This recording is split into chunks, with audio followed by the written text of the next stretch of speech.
We are live on Proline TV, the R-Lads Football Network, talking NFL, and we're talking specifically about the AFC West and the Denver Broncos, and that means Chris Tomasson's joining us from the Denver Gazette. He's the beat writer there. Chris, thanks for joining us again. Great to be on again, Greg. Thanks for having me. This is the best time of year whenever we see each other. We see each other usually 3 or 4 times a year, but there's no better time than now. The season's almost here. What's the big difference between last year's camp at this time and this year's camp? All the talk about expectations. I mean, everybody is talking Super Bowl, and we have the capabilities to get there, which, outsiders might think it's kind of crazy. I mean, this is a team that made the playoffs last year for the first time in 9 years and proceeded to lose 31-7 at Buffalo, and they're talking Super Bowl. I mean, last I checked, you kind of have to maybe work your way up a little bit in the playoffs, but hey, we'll see what happens. They're talking about it. I mean, they've added some key pieces, and we'll certainly talk about that during this broadcast. Yeah, I think what Denver has going for them, which really helps, of course, in that belief about a Super Bowl, is they've got the Super Bowl winning head coach, and they have that young franchise quarterback that's growing, and that's going to be better every year, or at least that's the expectation. And I'm sure that's a big reason why there's so much expectation for Denver. And then throw in the fact that they have I still think they have a very underrated defense. Oh, I don't think it's underrated. I mean, at least outside of Denver, it is. Yeah. Yeah. I mean, they certainly had a top-notch defense last year, leading the NFL in sacks. I think one issue was they had some issues, against some of the top teams in the league. Baltimore put 40-plus points on them. We mentioned Buffalo in the playoff game. So, yeah, the defense will have to step it up when facing some of the NFL's elite teams. Okay, so first of all, injuries. How are the latest injury news? I know Nick Benito, I think he's going to be fine from what I heard with his foot. And then update me also on Benito, Drew Sanders, how he's doing, and Alex Singleton after last year's injury. Yeah, well, Benito, first of all, he had a bone spur on his foot, and it was a very minor procedure, and he's expected to be back at practice next week after sitting out all of this week. So he's not an issue. Dre Greenlaw has had all these nagging injuries. I mean, I think he's the one that people need to keep an eye on. I mean, it was well chronicled with the 49ers in the Super Bowl, tore his Achilles. Then he returns last year as a calf injury. And then the off season had a quad injury while working out, didn't participate in spring drills. Then on July 31st, had a different kind of quad issue. Sean Payton said the other day he's got some scar tissue in it, but he thinks he's going to return to practice next week and do a lot more than he's been doing. But it's worth keeping an eye on him just because all these little nagging injuries keep cropping up. Drew Sanders, he'll miss the start of the season. I expect him to start an injured reserve. He had foot surgery. Not sure how long he might be out, maybe half the season or what have you. But if the starting inside linebackers can stay healthy, they'll be okay. I mean, I mentioned Greenlaw. Alex Singleton, he's back doing full work. He broke his thumb. He's got, still a wrap on it, but no significant issues with him. And then the backups at inside linebacker, Lavelle Bailey, has looked really good in training camp. They got Justin Sternad, who played a lot last year when Singleton suffered a torn ACL in week 3. So, yeah, I don't think Drew Sanders is a big loss if the other guys stay healthy. Okay. What about the rookies? How have they been looking? We're at a point now where I think they've had some opportunities to shine or struggle. Jahdae Barron, I mean, it's going to be interesting to see how many snaps he gets in the season opener.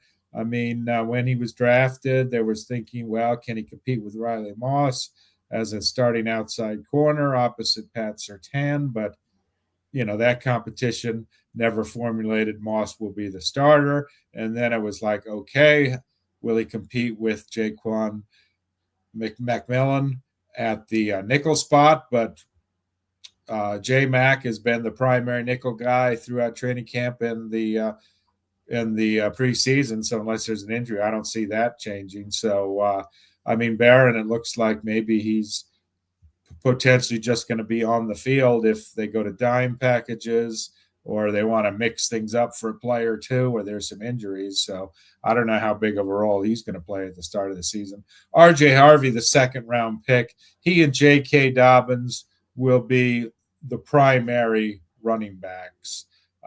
Sean Payton likes to go with two backs, splitting the load. Who's the starter? Probably Dobbins, but it wouldn't be surprising if Harvey opens some games based on their game plan as the starter. So those two guys will play, be the main ball carriers, barring injury, Dobbins and Harvey. And then as far as the other rookies, Pat Bryant, wide receiver, he's been solid, but they have such depth at wide receiver, so it remains to be seen how many snaps he's going to get. And then the other guys, the primary punter will be Jeremy Crawshaw, who went in the 6th round. And then among the other rookies, they'll be brought along slowly. Q Robinson, outside linebacker, Savion Jones, defensive end, tight end, Caleb Lawner. So it sounds like actually Harvey is going to get the most opportunity. And it sounds like to me that Barron has not developed as quick as they had hoped. I know I'm not trying to say anything completely negative here, but every player develops differently. Well, cornerback is a tough position to learn. There's not a tremendous amount of cornerbacks who step in immediately and make an impact. Maybe the real very high drafted guys. I covered the Vikings previously. Trey Waynes was the number 11 pick in 2015. Barely played as a rookie, but then developed into a solid player. And plus, it's kind of like they have to find his niche. In college, Barron played all over the place. And, they talk about he's a smart guy, what have you, but they probably don't want to absolutely overload his plate as a rookie. So he's pretty much been working at nickelback, and because it would have been kind of tough to throw him in working at both positions in training camp. But no, they like him, and I don't think they're going to think, oh, he's our first-round pick. If he doesn't play right away, everyone's going to think he's a bust. I think they're perfectly fine with potentially bringing him along slowly. Speaking of that cornerback question battle early on, which is not a battle anymore, are there any other position battles going on right now, or is everything pretty much what we know? What the starting lineup is now? It's what it's going to be week 1. Yeah, not really any starting battles going on, unless a long shot emerges late. But most of the biggest battle is at running back, because they've got their top 2 guys, and then they have 4 decent runners after that in Jahleel McLaughlin, Audric Estime, Tyler Bidet, Blake Watson. These 4 guys are battling for what potentially could be 1 roster spot or maybe 2 if they decide to keep 4 running backs. So that's probably been the biggest camp battle so far, is for the depth at running back. They're going to try to slip a couple of those guys onto the practice squad, but there's certainly always the risk that another team could scoop them up. Sure. And you mentioned how deep that wide receiver room is. Would you say that the wide receiver room is the deepest, and that's going to be maybe the most intriguing position battle at the end of the unit, as far as who's going to be able to get the job and who's not? Well, there's a battle to be the, quote, number 2 wide receiver behind Cortland Sutton. And 3 guys are pretty much in the mix for that. Marvin Mims, Troy Franklin, who's had a good training camp in his second year, Devon Bailey, who was slow to the start of camp with a left knee issue, but he looked really good in the joint practice the other day against the Arizona Cardinals. So I don't know if there's going to end up being a defined, quote, number 2 receiver, because different guys might start alongside Sutton, and they'll rotate them and what have you. And, I think you can use 4 receivers spreading the ball around. And Trent Sherfield is kind of the wild card in this mix. He's been mostly regarded as a special teams player, but he's had a top-notch training camp, had a great preseason game in the opener against San Francisco, 3 catches, including a diving one in the end zone. But for the Broncos, Sherfield's going to be active every game due to his special teams. So he's a guy that they could slip in different situations and might have some special plays for. So, yeah, there's definitely competition and kind of sorting out the wide receiver pecking order. Okay. Is there a player, a couple players that you think, if you had to zero in on, that might have the best chance of being like a surprise 53-man roster addition? Somebody that, you know what? I can't believe he made the team, but he earned it. And whether he's a college free agent or a veteran, anybody out there that you can immediately point your finger to, or not particularly? Well, Kareem Reed was one of their highest paid undrafted free agents out of Utah, and he's had a very good camp. He had a leaping interception in the opener against San Francisco. So he's probably figuring that Drew Sanders is going to start on injured reserve.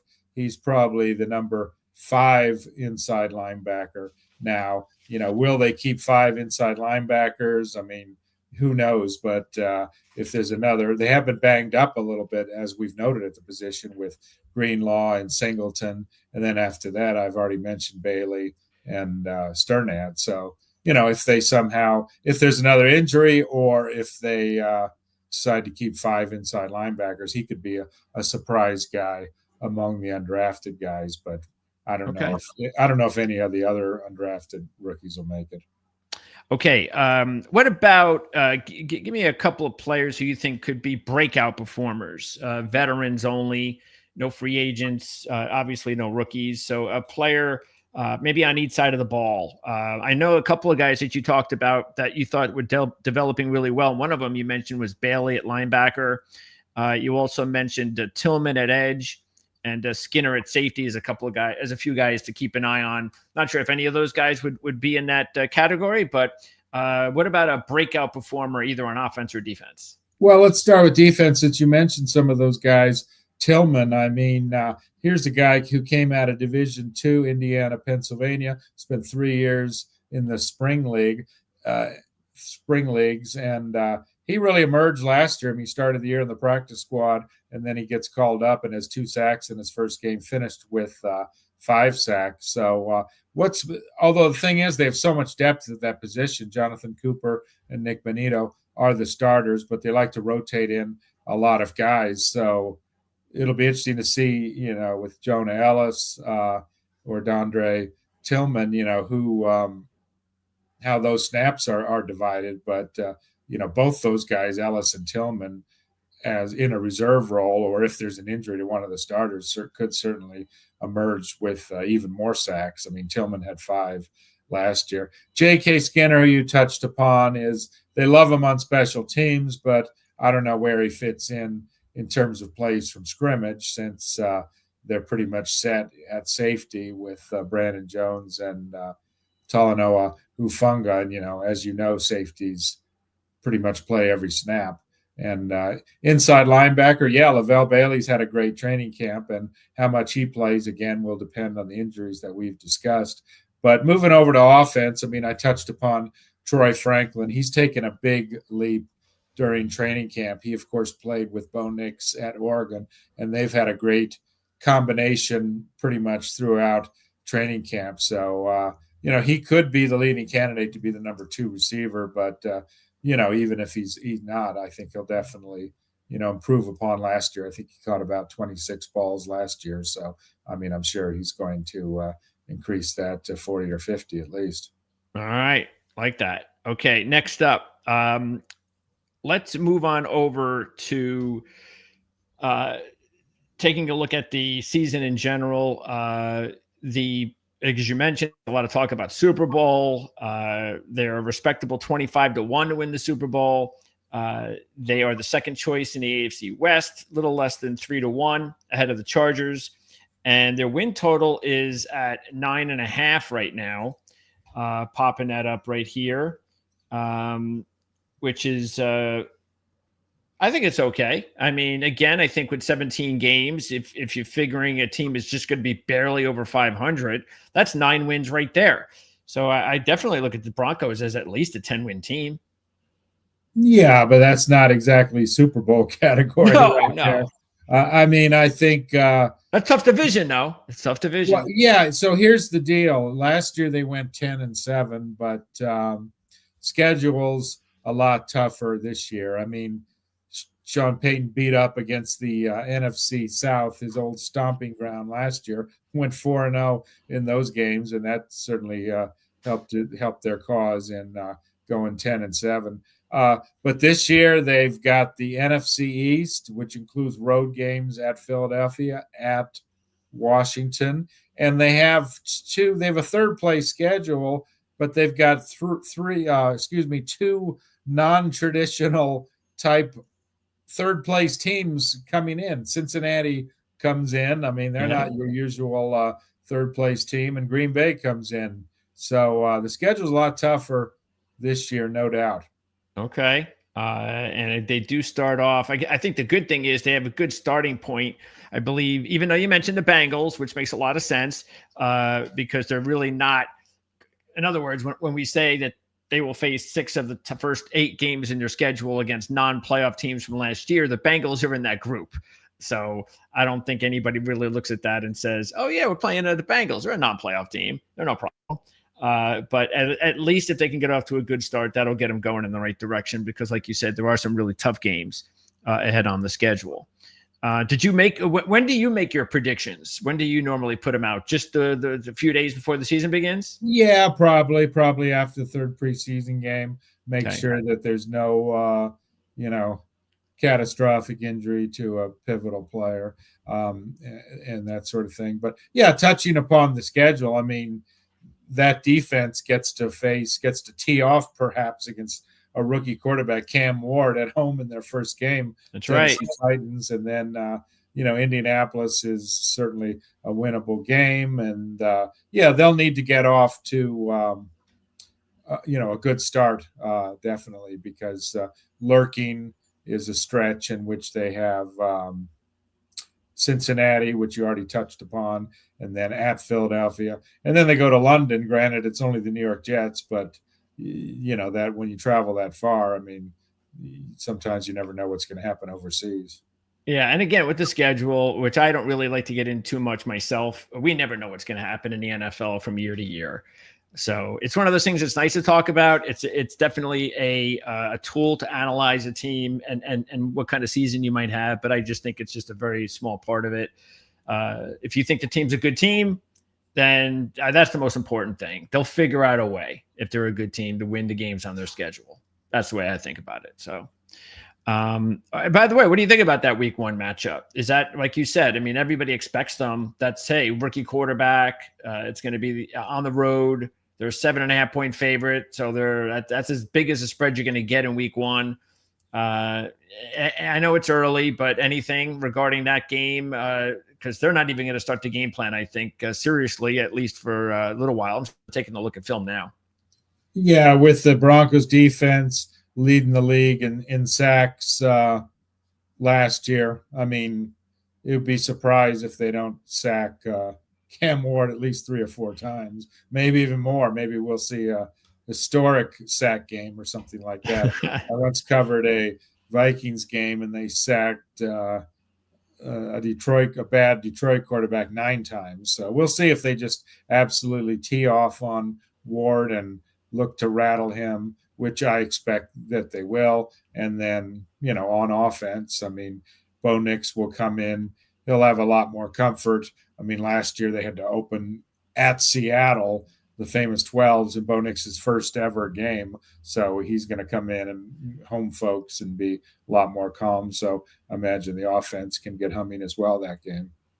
Before I let you go, Chris, and again, I know anything can happen between now and by the time you make your final prediction for the season. But what's your, again, you've been following the sport long enough. You've been following this team for a while.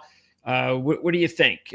You expect them to have I'm sure you expect them to have a playoff type season and maybe take that next step as you were talking about.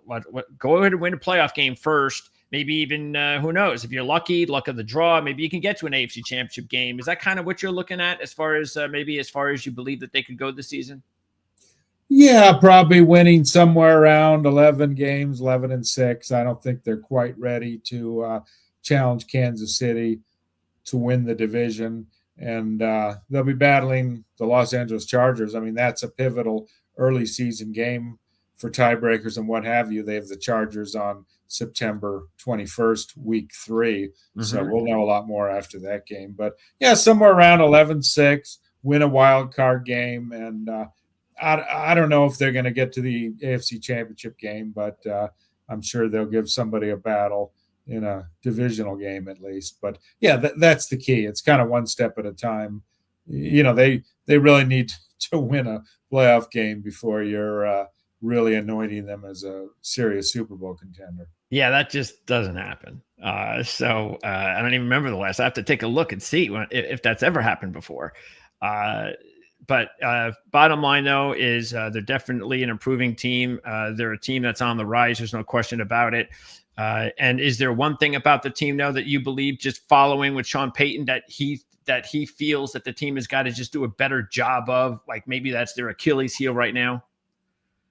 They've had a lot of penalties in the first preseason game, and that really irritated him. 11 penalties and that sort of stuff. And I think the biggest concern, I would think, whether Sean Payton will admit it, is depth on the offensive line. I mean, they've got a darn good offensive line, but if they have an injury, the guys behind them are iffy. So if they have an injury, and they've been very fortunate on the offensive line for the last couple of years, haven't had too many injuries at all. McGlinchey missed a few with a knee injury last year, but if they have an injury too on the offensive line, that certainly could hamper them because that's obviously going to affect Bo Nix potentially getting sacked. And the running game was very shaky last year. It looks like it's going to be a lot better this year, but if there's problems on the line, that'll stall that.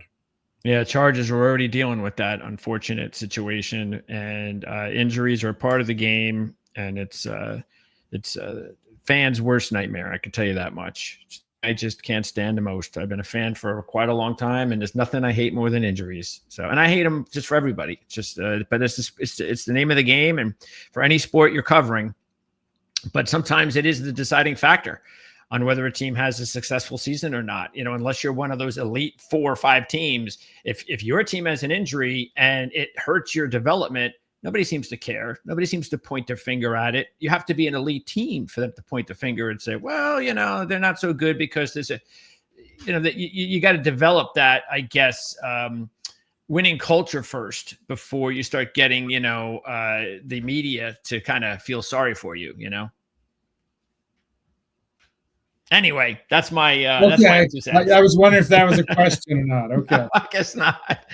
All right, Chris, I appreciate it. I really do. I know you're busy at this time of year. We're going to definitely be taking a look at how you feel the season will eventually be laid out when we take a look at your final article there. We've got links in the description for how you can follow Chris and his work at the Denver Gazette. And everything else you want to do to follow the Denver Broncos. So, Chris, I appreciate your time as always, and I look forward to getting the opportunity to talk to you sometime during the season. All right. Sounds great, Greg. Thanks a lot. Thanks, Chris. All right. Again, Chris Tomasson, Denver Gazette. Make sure to check him out. Links in the description. We'll be back later on today here on Proline TV and the Our Football Network. We're going to be talking some college football a little bit later on. And on Proline TV, we're going to be talking some NASCAR. So that'll wrap it up. For Chris Tomasson, I'm Greg DePalma. We will see you next time right here on Proline TV, the Our Football Network.